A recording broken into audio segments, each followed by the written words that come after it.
ये तो पत्रकार वार्ता की वो है आवेदन जन समस्या निवारण सर हम लोग भी तो जनता है यहाँ की। नहीं वो तो ठीक है, निवेदन आप लेकिन ये तो ऐसे और कोई प्रश्न समाप्त हो गया ना? नहीं है ना सर।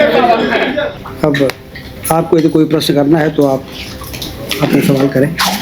हम लोगों का प्रदर्शन नहीं, हम लोगों की सब दो चार मोटी सी बातें हैं। आप मुख्यमंत्री के प्रतिनिधि के रूप में यहाँ आए, प्रभारी मंत्री मुख्यमंत्री का प्रतिनिधि होता है। एक तो यहाँ एक संवादहीनता की स्थिति जो पत्रकारों की प्रशासन के बीच बनी। हमारा ये निवेदन है आपसे कि कभी कोई घटना या कोई समाचार के संबंध में हो तो कलेक्टर है या एसपी साहब कम से कम हम करें ना, रोज कई महीने में एक बार तो कम से कम 10 मिनट के लिए समय दें। दूसरा निवेदन ये है, पत्रकारों को बैठने के लिए जिला कलेक्टर का हाल इतने खाली डले हैं, एक आध वो बैठने को दे दो। दूसरा निवेदन ये है कि आपके प्रधानमंत्री जी और मुख्यमंत्री जी कहते हैं सबका साथ सबका विकास, और आप जनसंपर्क मंत्री भी रहे। तो मेरा निवेदन ये है कि कम से कम बुंदेलखंड के सागर के अखबारों के साथ क्यों भेदभाव हो रहा?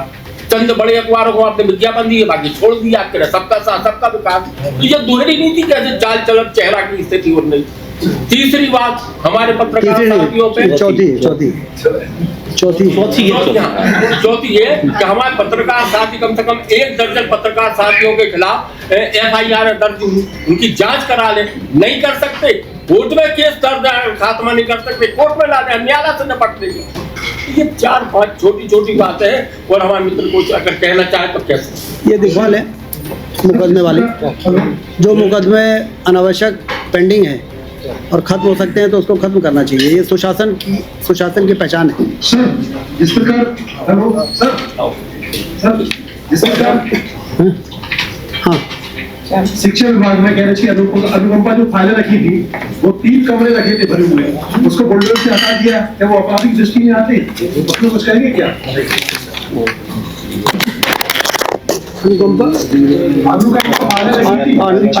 देखिए, मध्य प्रदेश की सरकार अनुकंपा नियुक्ति के मामले में बहुत संवेदनशील है और इसके जो नियम हैं उस नियम के अंतर्गत सबसे पहले ये देखा जाता है कि उस जिले में कोई, जिस जिले का मृतक है उस जिले में कोई पद किसी भी विभाग में पहले उस विभाग में उपलब्ध है कि नहीं है। यदि नहीं है तो किसी और विभाग में उपलब्ध है कि नहीं है। फिर वो भोपाल में भेजा जाता है, फिर वहाँ भी प्रदेश स्तर में कोई पद उपलब्ध है कि नहीं है। यदि ये होता है तो उसका निराकरण जल्दी हो जाता है, नहीं तो फिर कोई एक मुफ्त राशि देके उसका निराकरण किया जाता है। तो जैसा आप बता रहे हैं कि सागर जिले में अनुकंपा नियुक्ति से संबंधित यदि कोई मामले अभी निराकृत नहीं हुए हैं, निराकरण तो करने के उसके गाइडलाइन है। या तो आप उनको नौकरी में रखो या उनको एक मुफ्त राशि देके उसका निराकरण करो। सर फाइलें उनको रखनी चाहिए सजा के, वो फाइलें क्लोज कर दी, खत्म कर दी। नहीं तो वो क्लोज के आधार पे हुई है। वो हम यहाँ पे कलेक्टर बैठे हैं तो आप नोट करिए और सारे मामलों को एक रिपोर्ट प्रस्तुत करिए। सर इसी विषय में एक और मामला है सर, इसमें मैं एक और बात करना चाहता हूँ सर। यहाँ पे श्रद्धांजलि करके एक योजना कलेक्टर साहब ने शुरू करवाई है सर। उसमें ये है कि जो भी शासकीय एम्प्लॉय की मृत्यु होती है उनकी अनुकंपा एक्सपेडाइट करने के लिए अभी जिले में हमने 100 से ज़्यादा प्रकरण किए हैं सर। ये 6 वाला पॉइंट है सर उसमें, जो श्रद्धांजलि सिर्फ और सिर्फ इस कार्यक्रम को आगे बढ़ाने के लिए। ये एक अच्छा कार्यक्रम था, मुख्यमंत्री महोदय ने भी उसकी बड़ी एक मामला हो रहा है सर, नगर निगम में 148 मतलब पदों पर जो सदस्य है वार्ड मेंबर, उनके खाते में 1.5-2.5 लाख रुपए आते हैं, उसमें 5 करोड़ रुपए सामान को नुकसान हो रहा है, उसमें फिर नोटिस भी जारी हो रहे हैं। इसमें क्या करेंगे आप? ये तो अपनी मनमानी चल रही है। इसको भी नोट करिए, हम चेक करें, कहीं भी मनमानी नहीं चले सर। ये सही काम खुली सर, खुली। मंत्री जी देवेंद्र कश्यप जी पत्रकार सागर जिले में पत्रकारों के लिए शासकीय भवन आवंटित कलेक्टर साहब को दे दिया सर आपके। और ये तो पत्रकार वार्ता का हिस्सा थोड़ी है। ये तो पत्रकार वार्ता है कि वो है आवेदन जन समस्या निवारण। सर हम लोग भी तो जनता है यहाँ की। नहीं वो तो ठीक है, निवेदन आप, लेकिन ये तो ऐसे और कोई प्रश्न समाप्त हो गया ना? नहीं है ना सर। सर यहाँ पे सांसद चबूतरा सर ऐतिहासिक है, वहाँ पर कलेक्ट्रेट परिसर पूरा बनाया जा रहा है, बाउंड्री बनाई जा रही है। भाई साहब ने भी हस्तक्षेप किया था उसमें, और सांसद जी वहाँ लंबे समय तक अपना रहा और फिर भाई साहब भी बैठते रहे, उसको कवर किया जा रहा है। ये नोट करिए जरा आप लोग। चौपाल वाला देख लेना, ये चौपाल क्या है निकलने की रास्ता में रहे। 50 साल पुरानी है। ये अच्छा है कि इस पत्रकार वार्ता में हमारे अधिकारी भी हैं तो जो ऐसे मुद्दे उठाए जा रहे हैं उसका निराकरण भी यदि हो जाएगा तो अनुविभाग कार्यालय का बाउंड्री बन रही है ये। हो गया, होगा, पर्याप्त हो गया। 2 मिनट और चलें, यहाँ बगल में ना आए नहीं तो सब आ जाएंगे। नहीं भाई साहब समाज आईडी में बहुत त्रुटियां आ रही हैं। लड़की जो हमारी है उसके पिता की जगह पति का नाम, तो कहीं पिता की जगह माता का नाम, इस तरह से त्रुटियां आ रही हैं। नतीजा अभी करीब 400-500 लोग ऐसे जिले में जिन कन्याओं का विवाह नहीं हो पाया क्योंकि उनको विवाहित बता दिया। नतीजा उनको कन्या का लाभ, योजना का लाभ नहीं मिला। ठीक है, अब उनके जैसे तैसे गरीब कन्याओं ने विवाह भी कर लिया, उसके बाद अब वो गर्भवती हैं तो उनको उसका भी योजना का लाभ नहीं मिल पा रहा है क्योंकि उनके पति और पिता का नाम गलत है। और ये केंद्रीय कैबिनेट, आपके कैबिनेट की तरफ से सुधारने का है, जिला स्तर पर हो नहीं रही है। कलेक्टर साहब को मैंने अवगत कराया था, वो बोले जिला स्तर से होगा नहीं।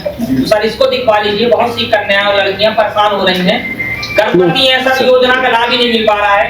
ठीक है, आगे बात दिखाते हैं। सरकार का इस बार महत्वपूर्ण एक घोषणा की थी मुख्यमंत्री जी ने कि ओबीसी 27% आरक्षण करके की छूट पड़ देगी। 2 साल की आप उपलब्धि बता रहे हैं, इसमें अभी तक वो पेंडिंग है। और इस वक्त जब आप बैठे यहाँ पे बाहर ओबीसी महासभा प्रदर्शन करते हैं उसी बात को लेकर, तो आपकी अभी तक ये मांग पूरी नहीं हो पाई है, तो उसका क्या कारण है? और कारण क्या है हो सकता है? न्यायालय में उनका ओबीसी के जो अधिवक्ता है उनका आरोप है कि सरकार द्वारा लिखित जो अधिवक्ता पहुंचाए जाते हैं वो एब्सेंट हो जाते हैं, उस वजह से लटक रहा है। तो सरकार जो है सच्ची नहीं कर रही है, तो आपकी मंशा पर सवाल उठा रही है। पूरे जो अधिवक्ता के लोग हैं और ओबीसी महासभा के लोग हैं, वो आपकी मंशा पर सवाल उठा रहे हैं कि आप देखिए, मंशा में शक करना ठीक नहीं है क्योंकि भारतीय जनता पार्टी की सरकार ने हमेशा विधानसभा में भी और बाहर भी हर जगह ये प्रयास किया है, लेकिन जब मामला सुप्रीम कोर्ट में जाता है और वहाँ पर दूसरा पक्ष उस पर जाके आपत्ति करता है, अभी तो आप देखो जितनी भी भर्तियाँ हो रही है 87% ही रिजल्ट निकाले जा रहे हैं, 13% होल्ड पर है। यदि मंशा सही नहीं होती तो 13% होल्ड भी क्यों रखता? तो ये इंतज़ार है कि निर्णय जैसे ही पक्ष में आएगा तो 13% जो होल्ड में है उनको अपॉइंटमेंट लेटर मिलेगा। उनके अधिवक्ता कहते हैं कि एब्सेंट हो जाते हैं आपके, ये सही नहीं है। सर ये आपसे पिछली कॉन्फ्रेंस में निवेदन किया था, प्रभारी मंत्री है, यहाँ पर अवैध शराब हो रही है, थानों में इसके ऑपरेशन हुआ है, हाई कोर्ट ने उस पर संज्ञान लिया कि पत्रकारों को सुरक्षा मुकम्मल करा दिया है। तो अभी यहाँ पिछले हफ्ते 2 शराब के जो ठेकेदार थे वो आपस में इस कदर लड़े कि एक की हड्डी पटनी करमा हुए। तो कहने का तात्पर्य कि ये शराबबंदी करवाने महिलाओं ने आंदोलन भी किया बड़ौदिया माध्यम का, ये पूरा का पूरा एक माहौल बहुत गंदा हो रहा है। यहाँ और कोई नशा तो नहीं है शराब के अलावा? नहीं, ड्रग्स वाला भी आया था, ड्रग्स वाला इन दोनों में जैसे रीवा में बहुत बड़ा अभियान चल रहा है, यहाँ भी चल रहा है। तो यहाँ जैसे कोरेक्स का इशू रहता है, यहाँ वैसा नहीं है। शराब का जो बता रहे हैं अवैध शराब का, तो बहुत लोग लगातार कर रहे हैं। अवैध शराब तो पैकारी वाला सिस्टम के बहुत ही खिलाफ है सरकार। दुकानों के बाहर जो ऑथराइज दुकान है उसके बाहर यदि कोई ले जाके इस प्रकार से बिक्री कर रहा है तो ऐसे लोगों को पकड़ना चाहिए, तो कार्रवाई करनी चाहिए। जैसे सर मैं नशे से बोलना चाहती हूँ, मैं एक्चुअल पत्रकार के साथ जुबनाइल बोर्ड में भी मेंबर हूँ। मेरे बोर्ड में सर जो बच्चे आते हैं जुबनाइल सर, वो 10 की गोली और वो जो होता है वो चिपकाने वाला, ये सारी चीजों का नशा करते हैं सर, और काफी दिनों से इसके खिलाफ कोई ऐसा अभियान चलाया गया। इस पे अभियान लेने की जरूरत है। सर ये ओवर द काउंटर जो ड्रग्स बिकते हैं उसका मिसयूज कर रहे हैं, वो हम लोग एनकॉन की बैक टाइप पे लास्ट में करीब सामने मिलते हैं, जिसके इनका स्टॉक्स वगैरह प्रॉपर चेक किए जाए। जैसा लगातार विकास की बात हो रही है सागर में, सागर के बीचों की जो तालाब चारों तरफ जो अतिक्रमण है उसको चिन्हित भी किया जा चुका है, बढ़ाए नहीं जा रहे, बहुत ऐसी जमीन है। सागर तालाब जो है, सागर तालाब तो अभी बहुत अच्छा बन गया है, ज्यादा अतिक्रमण चारों तरफ फैला हुआ है। ठीक है, उसको दिखाते हैं। सर नदी जोड़ो अभियान और बांधों पर आपने काफी बात की और सरकार की काफी आपने कसीदे भी कहे उस पर। सर उसको विस्थापन की बहुत समस्या है और मुआवजे को लेकर काफी प्रोटेस्ट किया है, केसरी के मामला हो चाहे बंडा का हो अन्य जगह का, उस पर क्या स्टैंड है? जो योजनाएं चल रही उसमें हाँ सर, अभी काफी बांध बन रहे हैं जो सागर के आसपास। नहीं, उसमें किसी को मुआवजे की स्थिति बहुत है सर, और एक दिन दो दिन यहाँ प्रोटेस्ट करते रहे ग्रामीण। मुआवजे में कहीं कोई कमी न रहे, जो गाइडलाइन है उसके हिसाब से मुआवजा मिले, और जो लोग प्रभावित हैं उनका विस्थापन ठीक से हो, इस पर सरकार बहुत ज़्यादा संवेदनशील है, और किसी को कोई परेशानी नहीं आए और प्रोजेक्ट भी पूरा हो जाए, ये हमारी लाइन ऑफ एक्शन रहेगा। एक गंभीर बात मैं आपको बताना चाहता हूँ। चलिए, आप लोगों को बहुत यहाँ पे पहली बार प्रेस कॉन्फ्रेंस हो रही है। जी यहाँ पे हो रही है।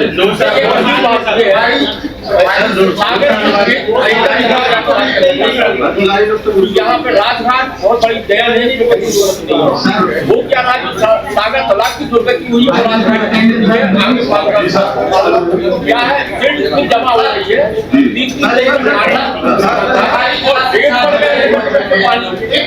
ठीक है। अभी हम एक मिनट, अभी इस प्रेस कॉन्फ्रेंस के बाद जिला सलाहकार विकास समिति की बैठक में ये विषय हम चर्चा करेंगे। श्री हनुमंत छाया ज्वेलर्स में आपका स्वागत है। सच्चा सोना और कुशल कारीगरी, जहां हर गहना है एक कहानी और हर कहानी है एक खास पल। शानदार कलेक्शन के साथ गहनों की दुनिया में आपका स्वागत है, जहां परंपरा और आधुनिकता का बेहतरीन संगम मिलता है। सोने, चांदी और हीरे के अद्भुत डिजाइन आपके हर अवसर को खास बनाएंगे। हॉलमार्क प्रमाणित गुणवत्ता, शुद्धता की गारंटी, बेहतरीन डिजाइन, विशिष्ट नवरत्न चयन, जन्म के रत्न एवं हर राशि के लिए विशेष रत्न उपलब्ध, व्यक्तिगत डिजाइनिंग जो आपके आभूषण को अनुकूलित करे, तो अपने विशेष दिन को और भी खास बनाएं। श्री हनुमंत छाया ज्वेलर्स के नवरत्नों और हॉलमार्क ज्वेलरी के साथ। हमारा पता है श्री हनुमंत छाया ज्वेलर्स, मेडिकल कॉलेज रोड, तिली वार्ड, सागर, मध्य प्रदेश। रिपब्लिक सागर मीडिया को सब्सक्राइब अवश्य करें, और आप हमारी आने वाली सभी वीडियो को देखना चाहते हैं तो आपको उसके लिए घंटी जरूर दबानी पड़ेगी, ताकि आपको सभी वीडियो की नोटिफिकेशन समय समय पर मिलती रहे। रिपब्लिक सागर मीडिया पर जो भी वीडियो आएगा वह सच की कसौटी पर कसकर ही आएगा।